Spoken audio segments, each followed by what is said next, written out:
సార్లు వచ్చి 50 లక్షల జీతం తీసుకున్నాడని రేవంత్ రెడ్డి ఆరోపించారు. రేవంత్ రెడ్డి గారు చేసే ఆరోపణలు అన్నీ తప్పు.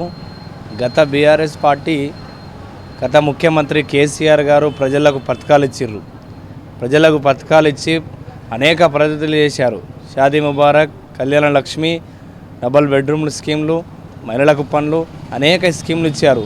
మరి వీళ్ళు ఇచ్చినటువంటి హామీలు ఎక్కిపోయినాయి.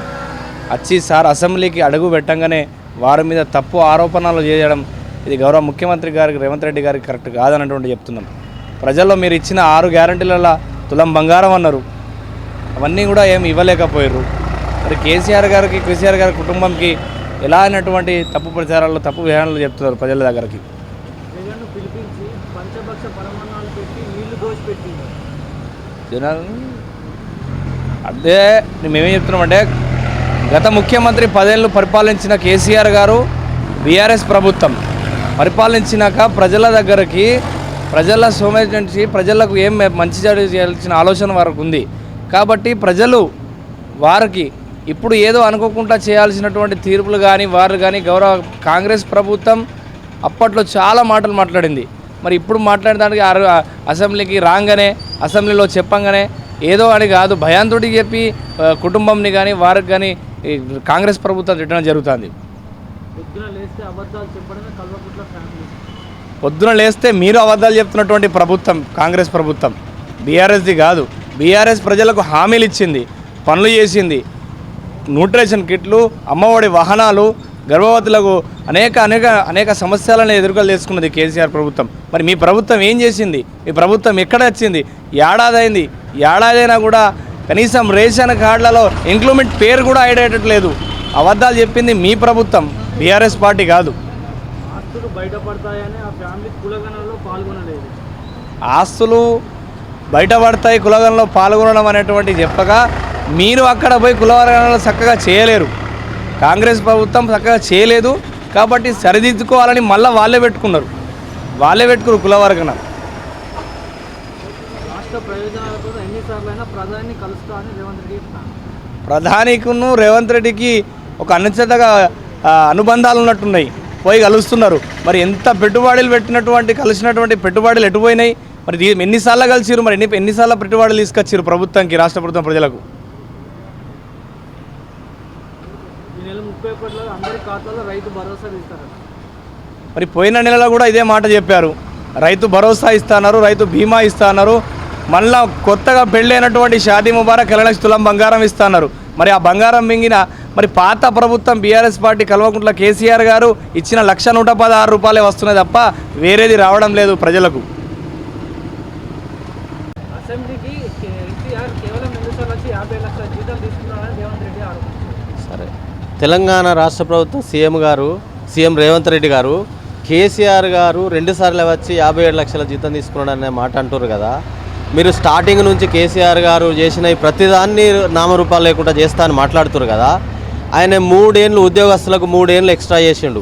అది ఒకవేళ బరువు అనిపిస్తుంది కదా రాష్ట్ర ప్రభుత్వానికి. నీకు దమ్ముంటే దాన్ని తక్కువ చేస్తావా? చేయలేవు. ఎందుకు చేయలేవు? ప్రభుత్వ ఉద్యోగులు నీకు వ్యతిరేకమవుతారు. ప్రభుత్వ ఉద్యోగుల ఓట్లు వాళ్ళ ఫ్యామిలీ ఓట్లు పడాయి కాబట్టి చేయలేవు. అలాగే గెలిచిన ఎమ్మెల్యేలకు అంతకుముందు 1 లక్ష రూపాయల జీతమే ఉండే వాళ్ళకు, అట్లాంటి దాన్ని 2,50,000 చేసిండు. అది కూడా నువ్వు ఆ మాట ఒక 10 సార్లు అన్నావు, 10 సార్ల మీటింగ్లు అన్నావు. అవి తక్కువ చేయగలవా? నీకు రాష్ట్ర ప్రభుత్వానికి ఎంత ఆదాయం మిగులుతుంది? 1,50,000ని 2,50,000 చేసిండు అంటే 1,50,000తో మిగులుతుంటాయి.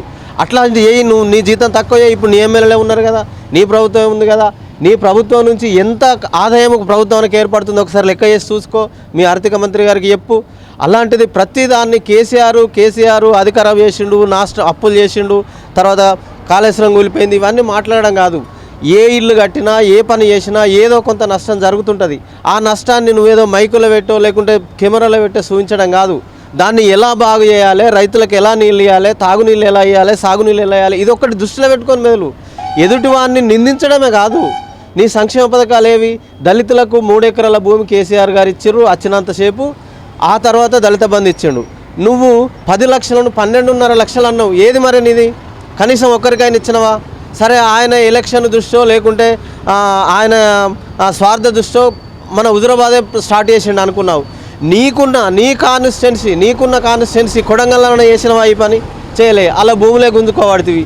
ఏం చేస్తావు దీంతో, రైతులకు ఏం లాభం అవుతుంది అనేది గుర్తుంచుకొని ఒక ఎదుటివాడిని నిందించే ముందు మనం ఏం చేయాలనేది ఆలోచన వేసుకోవాలి మంత్రిగా సీఎం గారు. పొద్దున లేస్తే అబద్ధాలు చెప్పడమే కల్వకుట్ల ఫ్యామిలీ. అబద్ధాలు నువ్వు అదే వాళ్ళ అబద్ధాలు ఏందో నువ్వు ప్రూఫ్ చేయరాదు. ఏం అబద్ధాలు చెప్పారు వాళ్ళు, చేసింది చెప్పుకుంటారు. సంక్షేమం ఏం చేసిర్రు, కళ్యాణ లక్ష్మి 1,16,000 ఇచ్చిర్రు వాళ్ళు. మీరేమిచ్చిర్రు 1,16,000 అన్నావు, తులం బంగారం అన్నావు. ఏది మరే? పెళ్ళిళ్ళకి వేసుకున్న 1,00,000 మంది ఉన్నారు ఇప్పటి వరకు. నీ ప్రభుత్వం వచ్చిన నుంచి ఇప్పటి వరకు పెళ్ళిళ్ళు వేసుకున్న పిల్లలు 1,00,000 మంది వాళ్ళు ఉన్నారు. ఎవరికేమి ఇచ్చినావు ఒక్కసారి చూపి. అబద్ధాలకు జిఎస్టీ వేస్తేనైనా వాళ్ళు దారిలోకి వస్తారేమో. ఆ పని మీకు చేయాలి ఫస్ట్. జిఎస్టీ అనేది ఒకవేళ అబద్ధాలు ఆడిన వాళ్ళకు ఎలిజిబిలిటీ ఉన్నది అనుకున్నప్పుడు ఫస్ట్ నువ్వు ఎన్ని అబద్ధాలు చెప్పి అధికారంలోకి వచ్చినావో అది నీకు చేయాలి, నీ మీద వేయాలి. అది ఆస్తులు బయటపడతాయని ఆ ఫ్యామిలీ కులగణంలో పాల్గొనలేదు. ఆస్తులు బయటపడతాయనే మాటకు అర్థం ఉండాలి సీఎం గారు. ఆయన ఆస్తి మీకు తెలుస్తూనే ఉన్నది, 100 ఎకరాల ఫామ్ హౌస్ ఉంది, నందినగర్లో ఇల్లు ఉన్నది. ఎవరికి చూసినా ఆధార్ కార్డు కొడితే తెలుస్తుంది. బయటపడేదే ఉన్నది, వాళ్ళు దాచుకునేదే ఉన్నది. నేను 32 సార్లు ఢిల్లీకి పోయింది పోటీలు ఆడుకోవడానికి కాదు, మరి ఏం సిరగొన ఆడటానికైనా ప్రయోజనాల కోసం. రాష్ట్ర ప్రయోజనాలే. పెండింగ్ బిల్లులు ఎన్ని తెచ్చినావు? కేసీఆర్ గారు ప్రధానమంత్రిని కలవలేదు, ఆయన మనకిచ్చే రాష్ట్రానికి ఇచ్చే ఫండ్ సరిగ్గా ఇవ్వలేదని అనుకుందాం. నువ్వు ఏం చేసినావు, ఏం తెచ్చినావు ఒక్కసారి చూపి. అలవాళ్ళ మా కేసీఆర్ పెట్టిన హాస్పిటలే కడుతురు, చుట్టుపక్కల మా కేసీఆర్ పెట్టినాయి. ఇప్పుడు ఇలా నువ్వు పునాది వేసేది ఏంటిది ఒక్కసారి చెప్పు. ఈ నెల 31లోగా అందరి ఖాతాలో రైతు భరోసా. 31 ఎందుకు? 1 తారీఖు అన్నావు కదా, అంటే ఈ నెలంతా గడిచినాక లాస్ట్లో ఎత్తున్నావు అన్నట్టు. అలా కాదు, ఫస్ట్కి వేయాలి. రైతుకు ఎప్పుడేం అవసరం ఉంటుంది, ఉద్యోగస్తులకు ఎప్పుడేం అవసరం ఉంటుందో అది చూసుకొని మాట్లాడాలి. జై తెలంగాణ మొదలు ప్రజల కొరకు, ప్రజాపాలన కొరకు పాలకులు వస్తుంటారు, చేస్తుంటా అంటారు. ఎమ్మెల్యేలు అవుతారు, ఎంపీలు అవుతారు. అందరూ కలిసి ప్రజలకు సేవ చేస్తున్న బాధ్యత ఈ పాలకులపై ఉంది.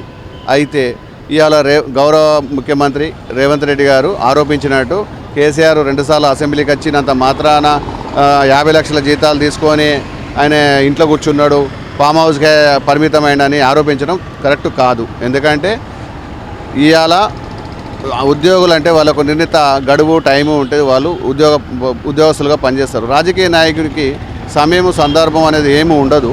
అయితే ఎక్కడ ఉండైనా రాజకీయం ప్రజల కొరకు పాటుపడే వ్యక్తులు ఉంటారు. కాబట్టి ఇంకోటి కేసీఆర్ను అనేంత వరకు కరెక్ట్ కాదు. ఎందుకంటే కేసీఆర్ 4 కోట్ల ప్రజలను ఒప్పించి ప్రజలను మన్నలు పొంది తెలంగాణకు 2 పర్యాయాలు ముఖ్యమంత్రి అయిన ప్రజాపాలన సాగించిన ముఖ్యమంత్రి కేసీఆర్ గారు. ఇవాళ 2 సార్లనే వచ్చిండు, ఒక్కసారే వచ్చిండు, అసలు అసెంబ్లీకి వస్తలేడు అనేది అది ఆరోపించడం అనేది తప్పు. ఎందుకంటే కేసీఆర్ అన్న వ్యక్తి ఒక శక్తి. ఆయన ఎక్కడ ఉన్నా తెలంగాణ ప్రజల గురించి ఆలోచించే వ్యక్తి. జీతం అంటారా, అది అందరి ఎమ్మెల్యేలకు వర్తించినట్టే, అందరి మంత్రులకు వర్తించినట్టే, అందరికీ ముఖ్యమంత్రికి కూడా వర్తించినట్టే జీతం వస్తున్నది తప్ప ప్రత్యేకమైన ఒక బిల్లు కానీ ప్రత్యేకమైన శాసనం ద్వారా కానీ కేసీఆర్కి ఇవ్వడం లేదు. దయచేసి ఇప్పటికైనా రేవంత్ రెడ్డి గారు మీరు ఒక ముఖ్యమంత్రిగా ఆలోచించుకోండి. ఎందుకంటే మీరు మాట్లాడే భాష కానీ మాట్లాడే విధానం కానీ పద్ధతిగా లేదు. తెలంగాణ ప్రజలు అసహించుకుంటున్నారు. ఒకవేళ మీరు నిజంగా ప్రజలకు సేవ చేయాలనుకుంటే ప్రజాపాలన చేయండి. అంతేగాని కేసీఆర్ మాట్లాడడం, కేటీఆర్ తిట్టడం, హరీష్ రావు తిట్టడం, వాళ్ళు ఎవరండి?